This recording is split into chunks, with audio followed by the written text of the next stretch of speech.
Graça e paz a todos. Vamos fazer um minuto de oração para nós entrarmos na aula.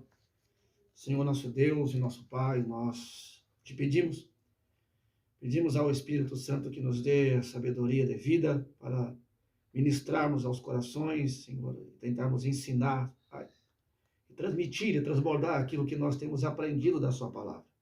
Nos dirige, nos guia, é o que eu te peço no nome do Senhor Jesus. Amém. Hoje nós vamos entrar na unidade número 2.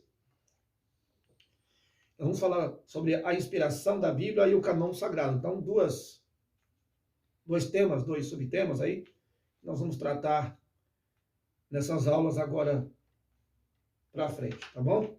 Página 35, unidade 2, a inspiração da Bíblia e o cânon sagrado, ou cânon sagrado, né? A Bíblia é a grande revelação de Deus para o homem. Nós podemos chamar também de a carta de amor de Deus à humanidade, nós podemos chamar também de o plano divino, nós podemos chamar de tantas coisas, né? O plano divino através dos séculos, enfim. A revelação esta, que comunica fatos que vão além da razão humana. Ela é a operação divina que comunica a verdade de Deus à humanidade. Ninguém seria capaz de conhecer a Deus ou saber a vontade dele para a sua vida sem que o próprio Deus revelasse, né? De maneira espontânea, seria isso. Aqui é um dado interessante, que eu trouxe alguns dados aqui. Nós vamos falar aqui da literatura da Bíblia, da leitura da Bíblia, na verdade, né? E tem alguns dados interessantes que eu fiz questão de trazer para esse tema aqui. A Bíblia é o livro dos livros, porque primeiro que é um livro vivo, né? Ela é viva e eficaz, diferente de todos os outros livros, né? Ela é superior a qualquer outro livro do mundo. A humanidade, com sua sabedoria e vasto acúmulo de conhecimento, nunca foi capaz de produzir um livro semelhante à Bíblia ou comparável a ela. E nunca será, porque a Bíblia tem a diferença da inspiração divina, né, e plenária da própria. Ela é essencialmente a palavra de Deus, né? É nisto que nós acreditamos, né? Muitos livros já foram escritos durante a história da humanidade, mas apenas uma porção insignificante durou séculos. A Bíblia sobreviveu às circunstâncias adversas. Em 303, está escrito AD, que é ano Domini aí, né? Ou seja, era cristã. Por exemplo, o imperador Dioclésio decretou que todos os exemplares da Bíblia fossem queimados. Porém, isso não foi o suficiente para extermínio, ou para o seu extermínio. Hoje ela é traduzida para mais de 10.000 línguas e ainda é o livro mais lido do mundo. Eu fui buscar, ela é o livro mais vendido do mundo, ela é o livro mais usado do mundo, ela é o livro mais lido do mundo. Desde 2016, ela continua batendo o recorde e assumindo o primeiro lugar de livro mais lido no mundo. Os brasileiros e a Bíblia, eu separei aqui, 35% dos leitores leem a Bíblia. Segundo lugar, 22% dos livros são religiosos. E só em terceiro lugar aparecem os romances. Isso aí para as pessoas, né, de uma certa vertente, né, para a mídia que insiste em exterminar ou acabar com a família, né? Que tem um pensamento, um viés diferente do nosso, aí a resposta. Os brasileiros somos 52% de leitores. O último ano perdeu 4 milhões e pouco de leitores. Dos 52% de leitores, né, desse total, 30%, melhor dizendo, leem a Bíblia. Então, isso é para chocar os que querem acabar com a nossa fé e com a leitura da palavra de Deus. Ela continua sendo muito forte. E do que depender de nós que estamos ocupando a mídia agora, eu nem tanto, nossa igreja nem tanto, mas muitos pastores que têm ocupado a mídia, pastores altamente relevantes, com muitos seguidores, ela vai continuar sendo a mais lida, com toda certeza, né? Página 36, a inspiração da Bíblia. Já dizendo que a inspiração é plenária, ou seja, de toda a Bíblia. Não só de partes, mas de toda a Bíblia. No uso teológico, a palavra inspiração designa operação, assistência do Espírito Santo sobre os escritores sagrados, a fim de evitar que cometessem erros na ocasião em que escreveram o que haviam recebido por intermédio da revelação sobrenatural e daquilo que eles eram testemunhas oculares, testemunhas que presenciaram o fato, né? Eles não só escreveram, como testemunharam, testificaram, foram testemunhas que viram os acontecimentos que estão relatados na Bíblia. Há já exemplo do escritor como Moisés, que viu o que Deus fez, os profetas, que além de profetizar e escrever, né, que eles profetizaram e escreveram, eles também presenciaram a ação de Deus durante o tecido sagrado, né? A natureza da inspiração, né, é lógico que é divina, é claro que é divina, né? Mas nós vamos entender um pouco mais aqui. Tem um versículo muito interessante, e nesse versículo tem a única expressão que leva, que caracteriza essa inspiração divina. A inspiração da Bíblia é divina, não humana e comum, como alguém tem propagado, alguns hereges, na verdade, né? Negando a sobrenaturalidade, que ela é sobrenatural, do texto sagrado. Ela mesma atesta que seus escritores a escreveram sob inspiração divina. Tem-se também negado a inspiração plenária, ou seja, total da Bíblia, afirmando que partes da Bíblia são inspiradas, outras não. Segundo essa opinião, seria mais correto dizer que a Bíblia contém a palavra, segundo a opinião desses hereges, que a Bíblia contém a palavra de Deus, em lugar de dizer que ela é a palavra de Deus. Paulo, todavia, afirmou, em 2 Timóteo 3,16, toda a escritura é divinamente inspirada. Esse divinamente inspirada, aqui, é Theos, pneuma, que é Theos, ou Theos. Deus, pneuma, inspiração. É o único versículo que contém essa palavra, que é uma conjunção de duas palavras. Theos, que é Deus, e pneuma, que é inspiração, respiração. Então, esse é o único versículo que tem na Bíblia e que diz, então, inspiração divina. Theos, pneuma, né?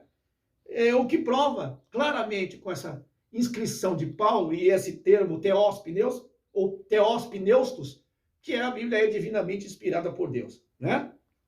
Cada palavra da Bíblia está debaixo da inspiração divina. Encontra-se no texto sagrado palavras ditas por homens ímpios e até mesmo por Satanás. Nesses casos, as palavras que eles pronunciaram não são inspiradas, mas é inspirado o registro das palavras. Quem escreveu é que foi inspirado por Deus. Por exemplo, o relato da tentação de Satanás em Mateus capítulo 4, Satanás falando, Satanás não é inspirado por Deus, mas Mateus foi inspirado por Deus para escrever esse texto. Então, essa é a grande diferença, ok? Na página 37, provas da inspiração divina. Cristo não só sancionou, ou seja, aprovou, autenticou, né, o Antigo Testamento, citou e viveu em harmonia com os seus ensinos. Isso é, ele citou os Antigos Testamentos e ele viveu aqui, né, e provou que há harmonia entre o que foi escrito no Antigo Testamento e o que ele estava realizando, fazendo, e o que estava sendo escrito pelos evangelistas, depois pelos apóstolos, né? Ele aprovou a sua veracidade e autoridade.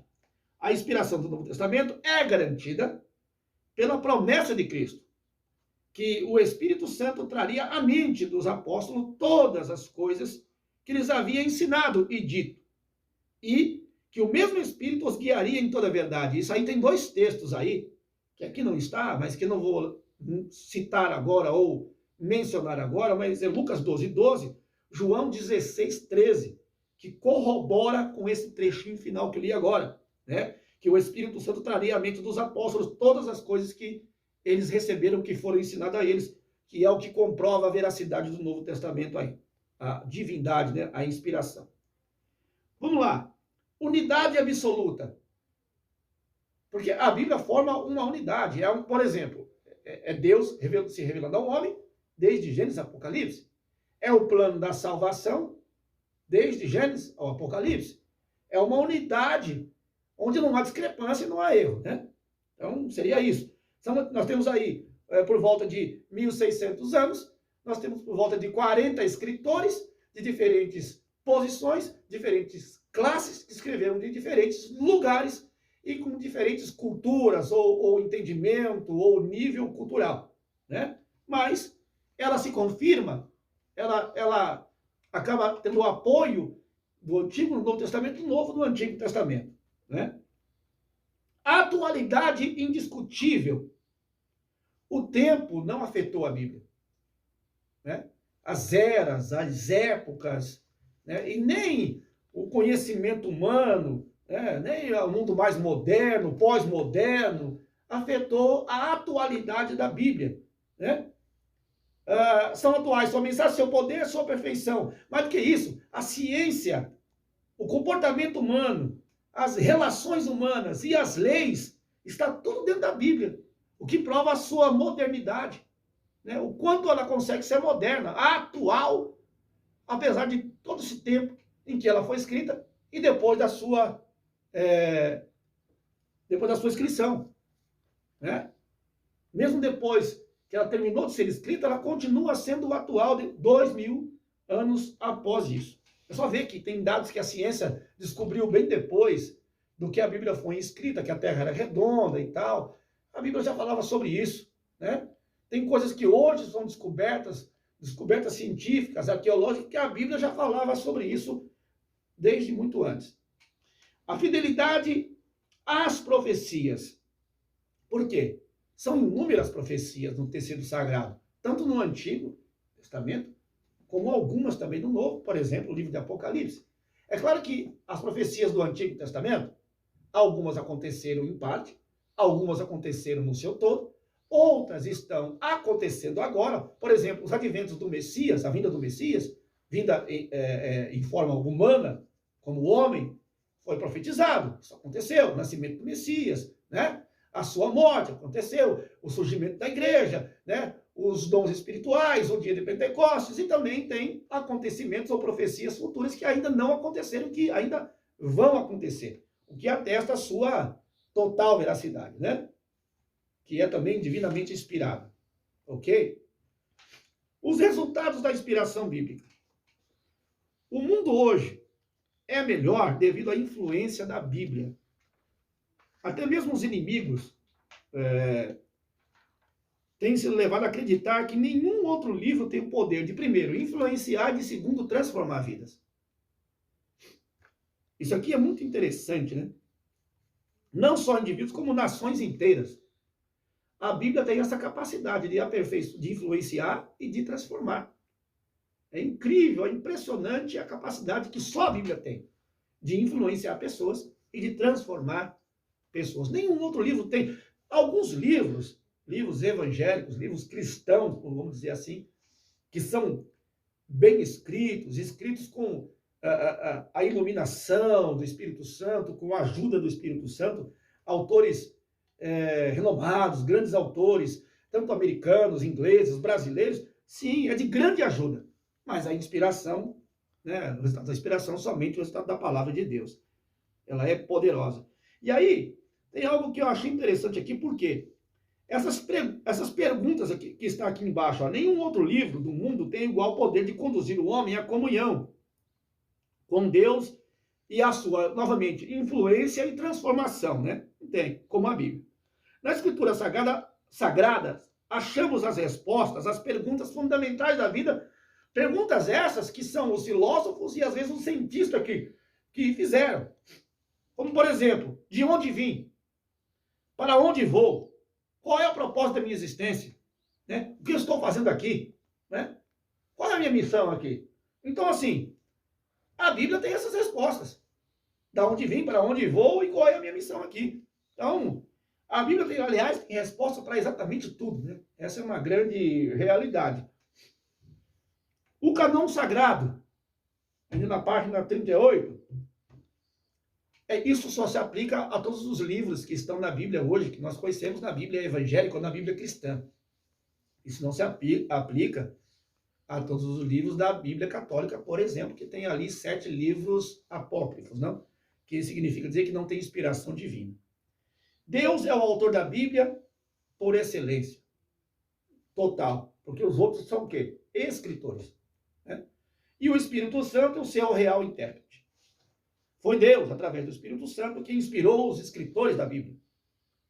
Nela há um só plano que mostra, de fato, que há só um autor divino guiando os escritores. E aí tem aqui, são 66 livros, 40 escritores, né, que falam entre si, que se correspondem, que têm relação direta, correlação, né, referências recíprocas, que atestam a veracidade, não é? Então não tem como não falar do cânon sagrado aí. A palavra cânon vem de uma expressão latina que deriva-se do termo grego canon, ou cânon, né? Possui mais de um significado, literalmente significa vara reta de medir e também significa cana, principalmente isso, cana de medir, cana, ou régua de carpinteiro. Ezequiel 40, versículo 5. Isto, no sentido religioso, não é aquilo que mede, mas é aquilo que traz norma ou regra. Essa é a grande verdade. Eu separei aqui um versículo, que é Gálatas 6,16. Eu queria ler na versão NVI. Paz e misericórdia estejam sobre todos os que andam conforme essa regra e também sobre o Israel de Deus. Eu queria destacar a palavra regra. Paz e misericórdia estejam sobre todos os que andam ou os que vivem conforme essa regra. Qual regra? Escritura Sagrada, né? O emprego do termo cânon foi primeiramente aplicado aos livros da Bíblia por Orígenes, né, que viveu aí de 185 a 254 depois de Cristo, né? O cânon sagrado trata-se de uma coleção de livros que foram aceitos por sua autenticidade e autoridade divina, que forma a Bíblia Sagrada que nós conhecemos hoje. Esses livros foram denominados canônicos, né, ou canonizados, né, para não serem confundidos com os apócrifos, que não têm relevância ou importância ou inspiração divina. São escritos não inspirados, né, na verdade. E, como eu já disse antes, se encontra aí na Bíblia Católica. Aí, né? Agora, aqui tem um dado interessante, que eu até busquei um material de apoio, que daqui a pouco eu vou trazer para vocês, que é quando nós vamos falar do cânon do Antigo Testamento. E por quê? Porque tem a Bíblia, né, do cristão, que o cristão utiliza, e que os judeus utilizaram e utilizam hoje. E essa estrutura desse cânon é diferente da nossa. A formação do cânon se deu gradualmente. A construção, né, os livros sendo escritos durante aí 1000 e poucos anos. O do Antigo Testamento foi formado num período de aproximadamente 1046 anos. E aí tem o primeiro escritor, que é o primeiro de fato, que é Moisés, e o último, que é Esdras, né? Que inclusive escreveu o último livro em 445 a.C., ou seja, 45 anos antes dos 400 anos do silêncio profético. Então, nem poderia ser diferente, né? Se ele escrevesse depois, então Deus teria que continuar falando. E Deus ficou em silêncio por 400 anos. Certo? De acordo com a literatura judaica, Esdras, escriba e sacerdote, presidiu um conselho formado por 120 membros, chamado Grande Sinagoga, que selecionou e preservou os rolos sagrados, né, os pergaminhos, todos os livros, os pergaminhos. Ele foi preservado, foi guardado por Esdras, determinando naquele tempo o cânon das escrituras do Antigo Testamento, Esdras 7, do 10 ao 14. Né? Esse fato foi verificado, foi comprovado. E Neemias estava de posse desses 24 rolos. Eu vou explicar por que 24. Entre os judeus do Antigo Testamento, o cânon deles, tem 3 divisões, as quais Jesus citou em Lucas 24, 44. Então, nós damos uma lida nesse texto aí. Deixa eu achar aqui. Só para nós conferirmos. É sempre importante, né? Lucas, Evangelho que Lucas escreveu, 24, 44. Deixa eu ver se essa tradução aqui vai falar sobre as 3 divisões das Escrituras aí. E disse-lhes: foi isso o que lhes falei enquanto ainda estava com vocês. Era necessário que se cumprisse tudo o que a meu respeito estava escrito na lei de Moisés, nos profetas, e aí, aqui está nos Salmos, né? Mas poderia se dizer nas Escrituras. Deixa eu abrir uma outra versão aqui, se fala sobre isso.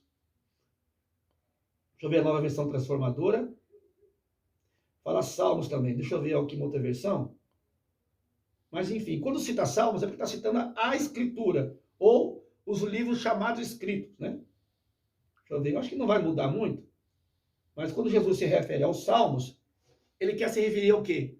Aos outros escritos, ou livros geográficos, ou como ele mesmo citava, às vezes, e na maioria das vezes, quando Jesus citava as Escrituras, ele não estava se referindo nem à lei de Moisés, e nem aos profetas, ou seja, nem à Torá, né? Nem aos Niviim, que são os livros dos profetas. Ele estava se referindo aos Ketuvim, que está na divisão do hebraico aí, que eu vou trazer para vocês agora, tá? Daqui a pouco. Então, quando ele cita a lei, a Torá, os profetas, os Niviim, quando ele cita os Salmos, que é o maior livro, ele está citando os Ketuvim.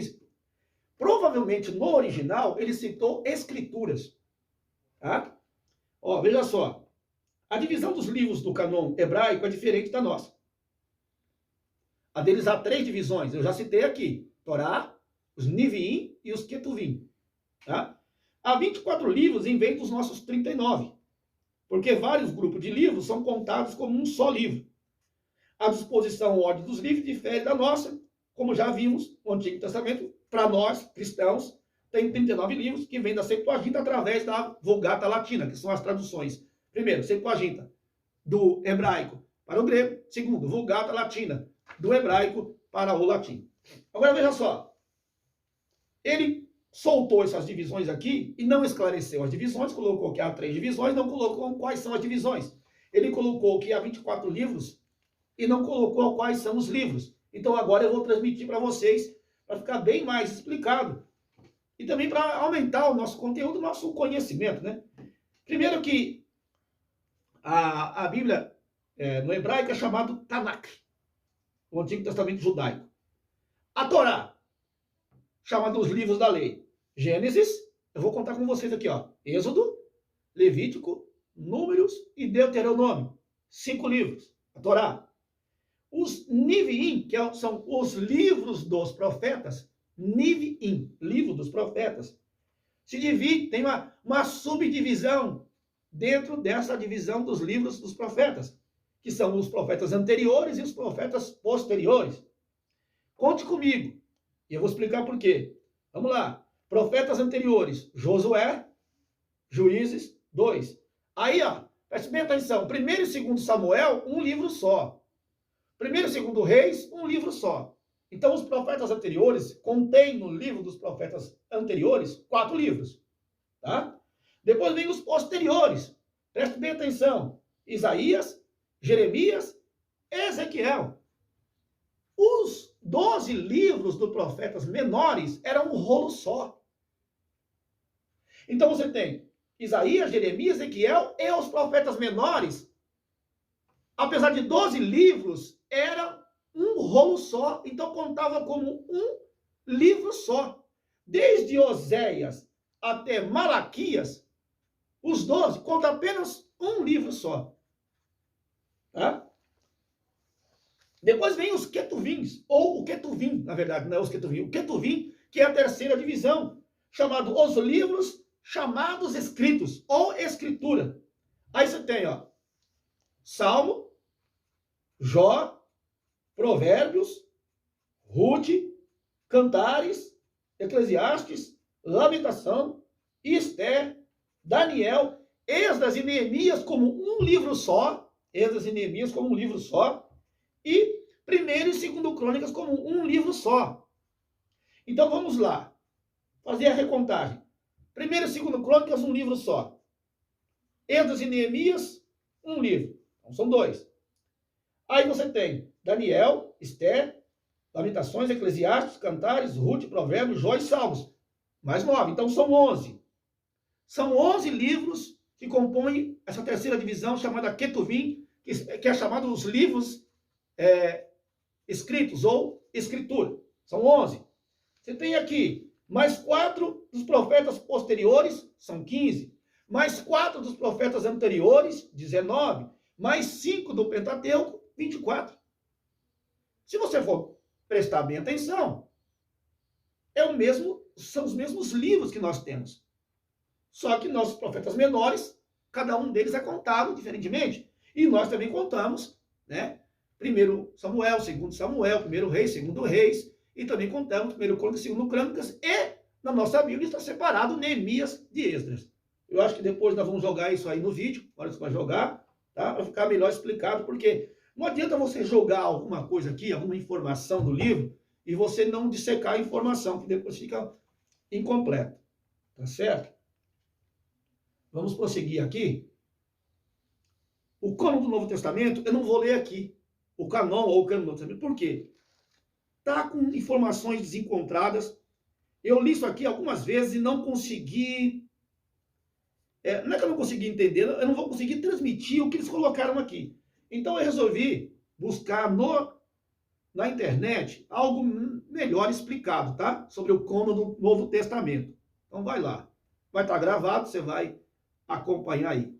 De acordo com Geisler e Nix, 2006, a formação do Novo Testamento, do cânon do Novo Testamento, ao contrário da formação do canone do Antigo Testamento, difere em vários aspectos diferentes. Ou seja, em primeiro lugar, o início do cristianismo já era considerado uma religião e suas especificidades não se restringem a um povo único, como era o caso do Antigo Testamento, que é restrito aos judeus. Passaram séculos para o processo pelo qual todas as escritas apostólicas se tornaram universalmente e principalmente aceitas, séculos depois, tá? Não foi logo de imediato que foi aceito como um cânon sagrado, né? Depois da era apostólica em seguida. Passou alguns séculos aí. De acordo com a arqueologia bíblica, existem mais manuscritos do Novo Testamento, já nós falamos na semana passada, do que do Antigo. Entretanto, isso não significa dizer que o canone do Antigo Testamento seja desvalorizado em relação ao Novo Testamento. Em segundo lugar, não houve movimentos internos do cristianismo pelo não reconhecimento dos 27 livros. E as discussões resultaram no reconhecimento dos 27 livros canônicos, o que não aconteceu com os judeus com o Antigo Testamento. Os judeus com o Antigo Testamento, eles diferem e divergem em muitas coisas. Isso foi atrasando o processo de canonização dos textos, dos livros sagrados do Antigo Testamento. E até hoje tem judeus que não aceitam alguma parte da Escritura. Tá? Mesmo do Antigo Testamento, é bom que se diga. A história do cânon do Novo Testamento difere do Antigo em vários aspectos. Em primeiro lugar, visto que o cristianismo já foi, desde o princípio, como uma religião internacional, não havia uma comunidade profética fechada que recebesse os livros inspirados e os coligisse, os contasse, os separasse em determinado lugar. Faziam-se coleções aqui e ali que se iam completando ao longo do início da igreja. Não há notícia, todavia, da existência oficial de uma entidade que controlasse os escritos inspirados. Por isso, o processo mediante o qual todos os escritos apostólicos se tornassem universalmente aceitos levou muitos séculos. Felizmente, dada a disponibilidade de textos ou de manuscritos, né, que são diversos, muitos, bem mais do que o Antigo Testamento, né, há mais manuscritos do cânon do Novo Testamento do que do Antigo. Outra diferença entre a história do cânon do Antigo Testamento em comparação com o do Novo Testamento é que a partir do momento em que as discussões resultaram no reconhecimento dos 27 livros canônicos do Novo Testamento, não mais houve movimentos dentro do cristianismo no sentido de acrescentar ou eliminar livros do cânon do Novo Testamento. Então, assim, se fechou de maneira que toda a Igreja Universal aceita esses 27 livros como canônicos do Novo Testamento.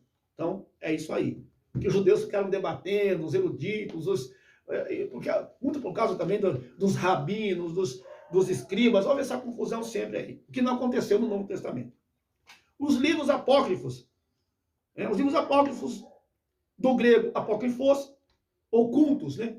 Ou sem inspiração, são aqueles que não pertencem ao cânon do Velho Testamento. São livros escritos do 3º ao 1º século antes de Cristo, depois de haverem cessado as profecias, oráculos e a revelação direta do Velho Testamento. A maioria deles é de autoria incerta. Os livros apócrifos, adicionados à Septuaginta, tradução grega do Velho Testamento, feita naquele período, esses livros não foram reconhecidos pelos judeus como parte das escrituras hebraicas, pois não foram escritos no hebraico do Velho Testamento. Ok? Aqui eu ia falar da Bíblia Católica, eu não vou entrar nessa questão, tá? Porque você já sabe que lá existem, como eu vou dizer, livros apócrifos e 7 livros a mais, né? Você tem aqui, na página 40 e 41, falando sobre isso, dos acréscimos e dos livros, fora os livros apócrifos, mais os acréscimos que existem na Bíblia Católica, tá? Depois na folha, na página 42, ainda tem uma comparação da Bíblia protestante para a católica, tá? Além dos livros que já foram acrescentados.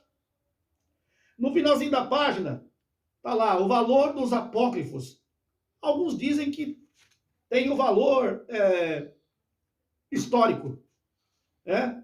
Porque tem aí o período, por exemplo, dos Macabeus. Nós sabemos da história dos Macabeus, que já foi falado aí na matéria da Cristologia, né? Da importância dos Macabeus, da história dos Macabeus, que está no período interbíblico, que está no período de silêncio profético de Deus. Entendeu? Que foram 400 anos, de século IV ao século I. Então, apenas tem valor para alguns histórico, principalmente o livro de Macabeus, que fala da história dos Macabeus, que são os judeus que se rebelaram contra o domínio dos Seleucidas, né? Conseguiram ali preservar Jerusalém, parte de uma cidade, de uma tribo ou outra, se rebelaram e aí instituíram os reis para si, sacerdotes, mesmo sem vir da linhagem de Davi, os reis, e mesmo os sacerdotes sem vir da linhagem de Arão, o que também os judeus não reconheceram também depois. Aí isso foi em 175, né? Matatias foi o primeiro. Aí houve a invasão e o domínio do Império Romano em 64 a.C., que derrubou o Império dos Seleucidas, que havia começado um pouco antes, né? E é assim que se conta a história. Apenas importância histórica, nada mais do que isso. Eu quero que vocês depois, assim que eu entregar a apostila, vocês vão entregar a atividade aí da unidade 2 e da unidade 1, tá? Tem aí as perguntas da unidade 1 e da unidade 2, eu quero que vocês respondam assim que eu entregar as apostilas. Muitas coisas não estão na apostila, das perguntas, né? Se bem que aqui não é a prova ainda, então vocês podem responder por aqui e mandar para mim as respostas no meu privado, tá? Deus abençoe. Na próxima aula, que será essa semana, nós vamos entrar na unidade 3, que é a estrutura da Bíblia, ok? Deus abençoe a todos e assistam o vídeo, tá? Assistam o vídeo e até, além de assistir, indique esse vídeo, porque, irmãos, nós precisamos ensinar as pessoas, tá? Precisamos levar conhecimento bíblico às pessoas. Eu não importo já falei isso várias vezes, ensinar para 2, 3, 6, meia dúzia, 10, mas também não me importa ensinar para 20, 30, 40, 50 pessoas, dependendo do interesse das pessoas. Então, indique os vídeos, mostre os vídeos, porque tem muitas pessoas errando por não conhecer as escrituras aí, amém? Deus abençoe.